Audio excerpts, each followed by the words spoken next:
Ada nggak sih rasa gitu lu? Gue sampai nangis di sana. Serius lu? Serius gue.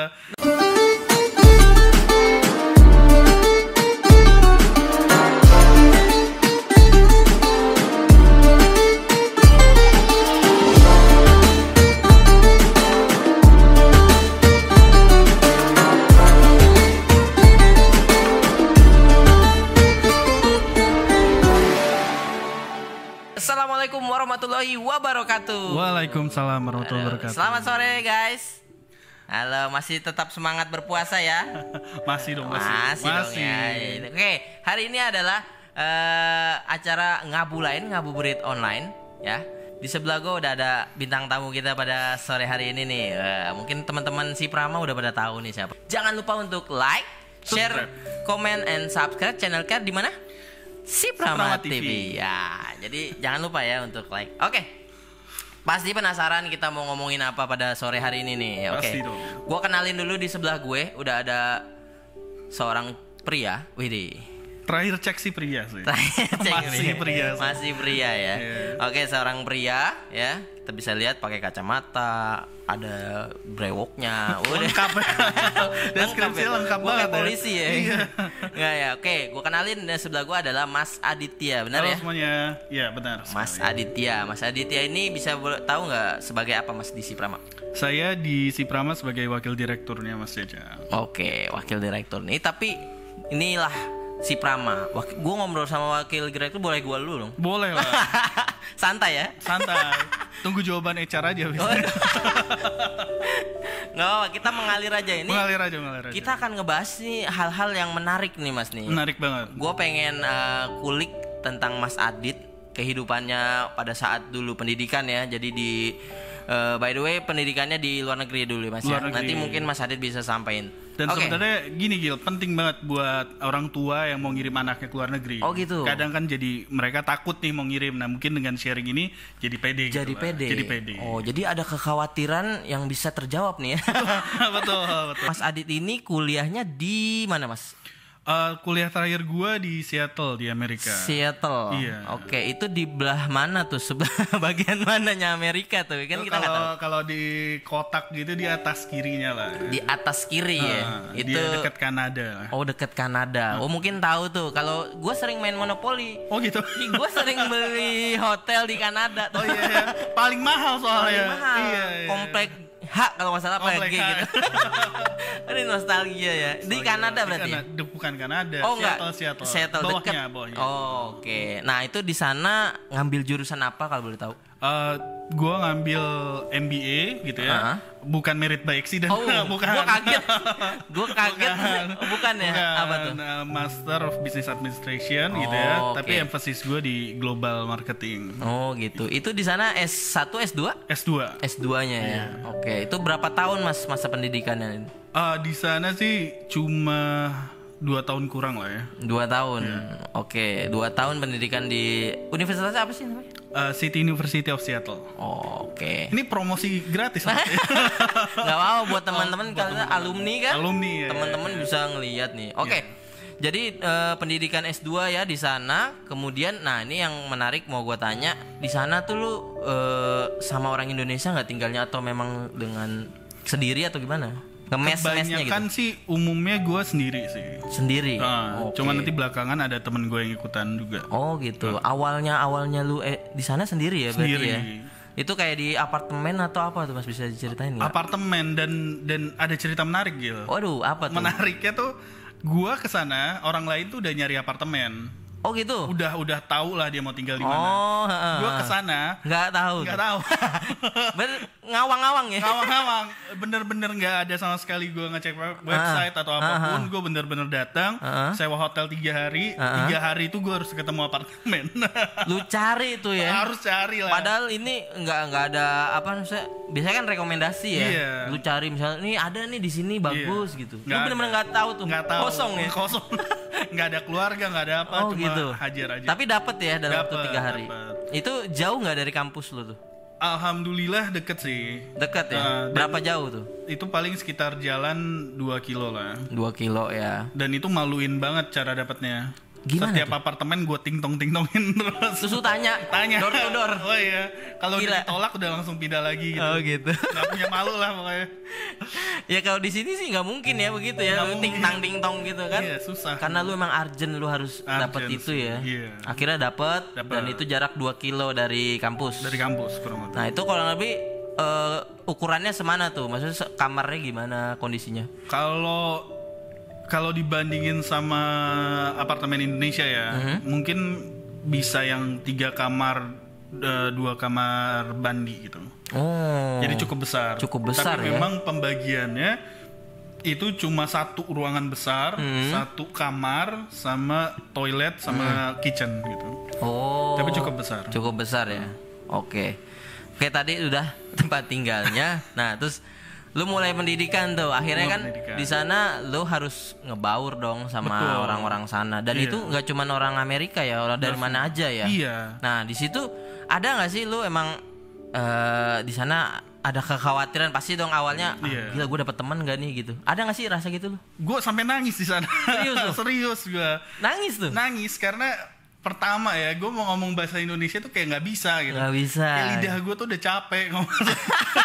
Gak ada yang ngerti ya? Gak ada yang ngerti ngomong bahasa Indonesia gitu kan. Waktu itu jarang banget orang Indonesianya.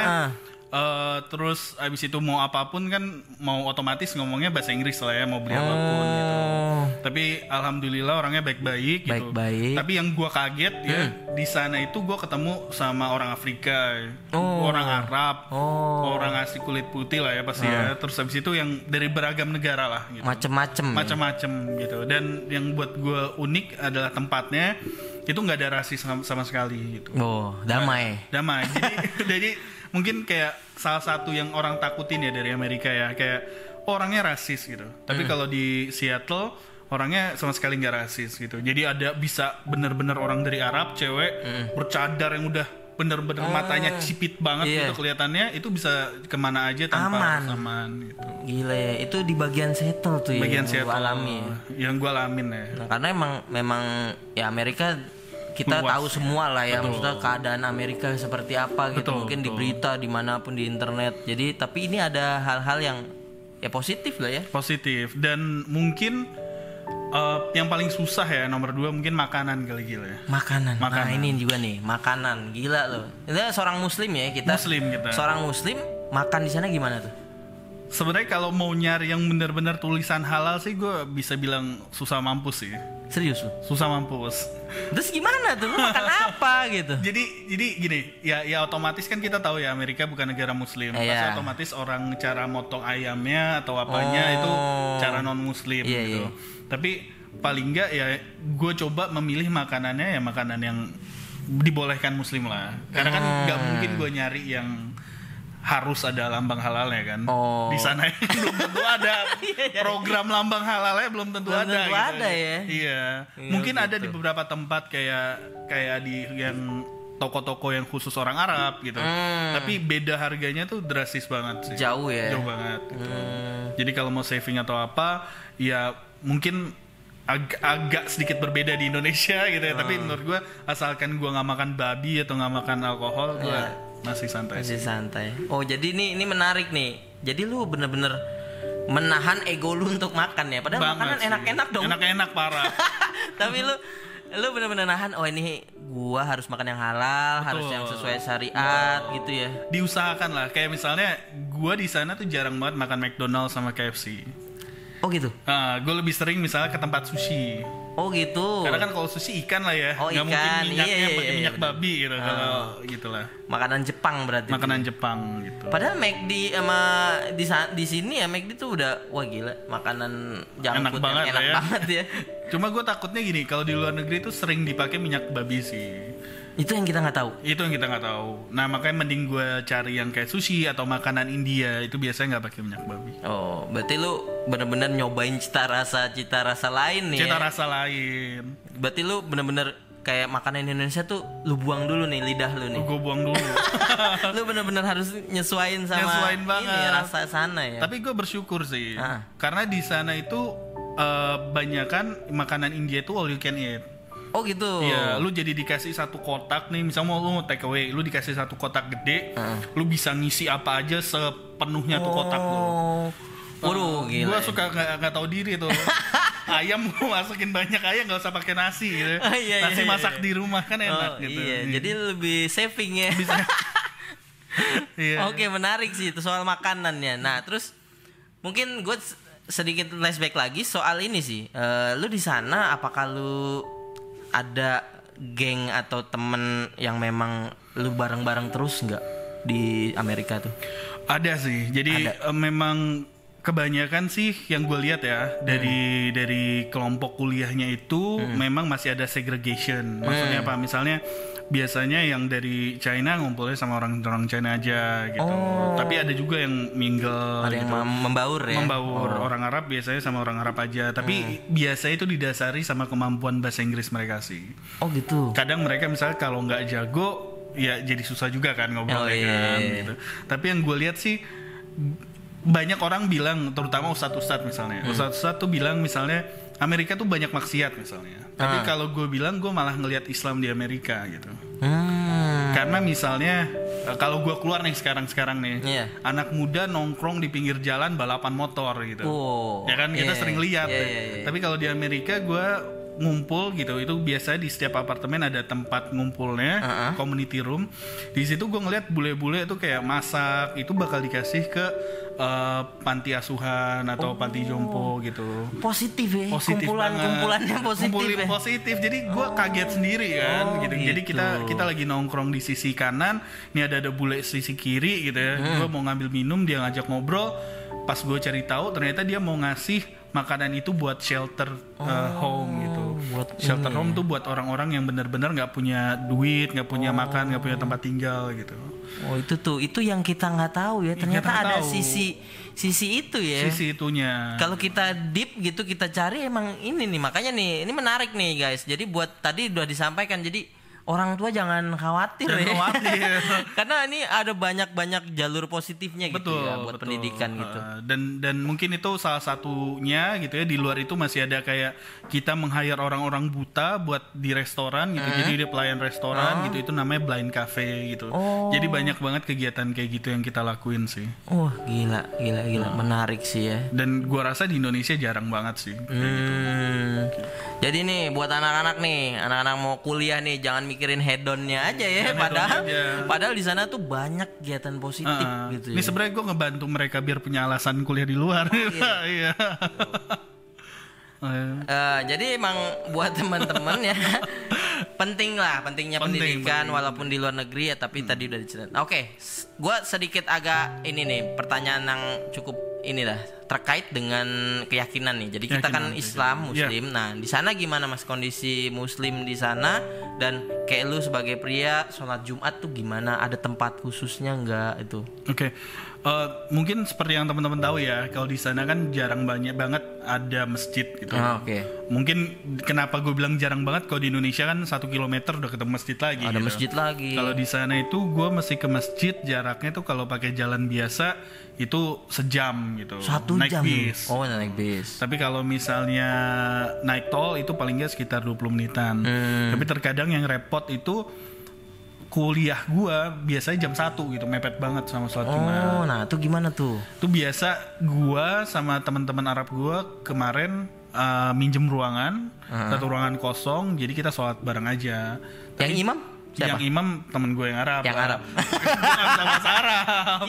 Kan dia lebih jago. Enggak, takutnya dia ternyata ngomong bukan baca surat. Namanya Arab. Iya kan nggak tahu gue bahasanya mereka. Berarti diimamin sama temen lu. Diimamin sama temen gue gitu. Tapi memang nggak jadi ada sholat Jumat sih. Jadi zuhur. Jadi zuhur aja. Karena itu tadi ya, jarak ya. Betul. Tergantung sih. Kadang-kadang kalau misalnya gue ada waktu nggak ada kelas, ya udah gue. Lu kesana dong. Dan itu masjid atau gimana? Maksud keadaannya masjid beneran? Itu rumah sih. Rumah dijadiin masjid. Rumah dijadiin masjid. Dan mungkin yang teman-teman harus tahu di sana tuh kalau winter gitu ya, itu kalau hujan itu air di baju lu tuh bisa langsung jadi es gitu. 5 menit kemudian beneran dingin gitu ya. Nah itu biasanya kalau gue sholat Jumat turun terus gue mesti jalan 10 menit bisa kehujanan beres-es lah baju gue gitu. Itu kalau lagi winter ya. Kalau lagi winter. Jadi emang perjuangan sih, tapi ya semoga dibalas nanti. Amin. Lihatlah bahwa ada masjid cuman jauh ya. Ada jauh. Dan itu kendalanya karena lu mahasiswa, jadi ada jam kuliah. Betul. Ya kan yang harus bertarung lah itu. Betul. Ya buat memperjuangkan. Oke. Nah tadi udah sama. Lu pernah nggak sih, karena ini sekarang lagi Ramadan nih Mas, pernah nggak mengalami saat Ramadan di sana Mas? Pernah banget. Oh dapat lu ya? Dapat momen kali itu. Oh gimana tuh kondisinya nih? Ini menarik nih kondisi Ramadan nih. Kalau gue bilang ya, banyak orang Indonesia yang puasa kayak nggak kuat, lapar gitu ya. Mungkin kalau yang keadaan medis gue paham gitu. Okay. Tapi kalau yang segini aja udah mengeluh gitu ya, menurut gue manja sih. Karena lu semakin keluar negeri, kayak teman gue ada di Jerman, teman gue di Seattle gitu, itu puasanya lebih lama dari di Indonesia. Berapa jam? Wah, kalau teman gue di Jerman tuh bisa 10 jaman lah. 10 jam, padahal kita harusnya cuma 6 jaman ya? Enggak dong. Berapa? 8 jam lah. Beda ya. Nambah 2 jam. Nambah 2 jam. Dan mungkin yang repotnya lebih ke arah ini ya sih. Kapan kita sahur dan kapan kita buka. Nah, itu maksudnya perbedaannya gimana ya? Aneh banget ya? Atau gimana sih? Aneh banget. Jadi kayak misalnya gue buka puasa bisanya ya jam 10 jam gitu. 10 malam. 10 malam gitu. Terus habis itu bisa sahurnya itu kurang lebih jam 3 jam 4 gitu. Cuman beda berapa jam? Nempel. Jadi kalau tidur kebablasan udah susah gitu. Berarti lu bisa jadi lu cuman buka puasa doang nggak sahur ya? Iya. Karena bisa, kan ya mepet banget. Mepet mungkin banget. Keadaan masih kenyang atau apa gitu ya. Untungnya ada Indianya makanya gue kenyang gitu. Iya tadi yang all you can eat, nanti boleh taruh di deskripsi ya. Iya. Kalau teman-teman mau kesana gitu. Oke, berarti tadi puasa. Itu puasanya sampai lebaran atau gimana lu? Sampai lebaran sana. Sampai lebaran. Dan yang terakhir yang mungkin kan setelah puasa nanti kita ada sholat bareng-bareng tuh. Nah itu kita uniknya pemerintah Seattle mungkin ya itu ngasih satu tempat kita bisa sholat bareng berjamaah di sana. Itu apa? Bentuknya rumah juga atau? Bentuknya itu kayak satu tempat lahan. Oh, nah itu banyak ya. Gue mau tanya nih, muslimnya gimana di sana? Banyak banget. Muslimnya banyak banget sih. Serius loh? Serius. Karena kan gue ngeliat juga orang-orang Arab yang di sana gitu. Banyak ya. Pasti otomatis mereka puasa dan tetap jalanin lah. Berarti kayak apa ya istilahnya? Kan orang kita banyak pendatangnya ya di sana, muslim pendatang maksud gue. Iya. Nah kalau muslim dari daerah itu sendiri ada nggak berapa persen gitu? Kalau muslim dari daerah situ sih kebanyakan mungkin orang-orang yang tinggal di sana. Tapi yang asalnya misalnya dari Turki, dari Palestina, dari mana gitu. Oh, itu asli maksudnya tinggal di situ tinggal di situ yang udah mungkin dapat kewarganegaraan kali ya. Oh, gitu. Mungkin ada 1-2 yang berkulit putih tapi secara mayoritas masih ya, orang Timur Tengah lah. Oke, berarti lu Ramadan menjalani itu sampai dengan Lebaran tadi ya. Betul. Nah, itu ya ada sholat Id istilahnya juga ada ya. Ada juga. Nah, ini baik lagi nih. Kita tradisi orang Indonesia Lebaran ya kumpul ya kan. Nah, ini lu kondisi jauh dari keluarga atau gimana nih? Ada apa ya? Ada momen untuk Lebaran gak sih kalau lu lagi pendidikan gini gitu? Agak beda sih. Beda ya. Kayak makanannya gue nggak bisa makanan yang opor-opor gitu. Aduh, itu makanan. Aduh, enak banget ya. Enak banget. Di sana Lebaran gak ada ketupat dong? Gak ada ketupat. Terus lo makan apa? Iya, McD, burger gitu-gitu lah. Lebaran makan McD. Bukan McD lah, maksudnya mungkin yang burger Oh gitu. Just aneh banget gak sih makan burger lagi Lebaran? Rasa rendang mungkin. Rendang. Oke, gimana tuh nih menghadapi Lebarannya nih, jauh dari keluarga atau gimana? Ada nggak? Kita sih biasanya video call sih. Video call aja. Video call. Biar nggak kangen-kangenan lah. Oh, jadi tetap melakukan itu conference dengan keluarga lo ya. Dan itu jamnya kan beda tuh. Jamnya beda. Terus gimana? Berarti sini udah Lebaran dong? Atau gimana sih? Apa duluan sana sih? Duluan sini. Oh, duluan sini. Iya.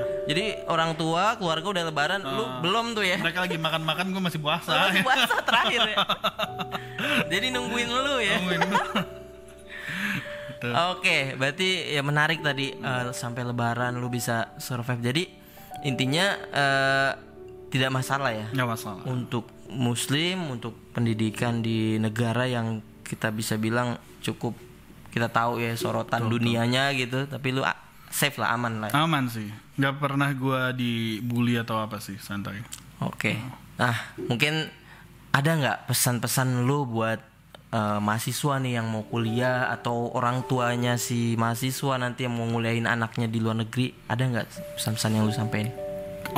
Kalau buat gue ya gitu ya, gue ngerasa orang tua tuh kalau bisa dan kalau possible itu bisa memberi anaknya pendidikan sebaik mungkin sih.